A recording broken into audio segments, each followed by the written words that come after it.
এই ফ্যান সুবিধাটা পাই তাহলে কিন্তু অবশ্যই আমাদের অনেক উপকার হবে এবং সাধারণ যাত্রীরা কিন্তু সেটা ভোগ করতে পারবে।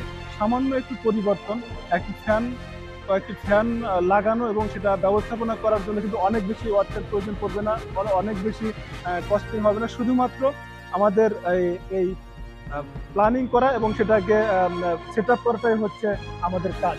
তো আমি সরকারের দৃষ্টি আকর্ষণ করব অথবা রেল কর্তৃপক্ষের দৃষ্টি আকর্ষণ করব, আপনারা দয়া করে এই মানুষের ভোগান্তিকে লাঘব করার জন্য, কমানোর জন্য আপনারা একটু ফ্যানের ব্যবস্থা করবেন। এই দেখেন যাত্রীরা বসে আছে, তাদের সবার কিন্তু এই কষ্ট লাগছে। একটু একজনের সাথে আমরা কথা বলি।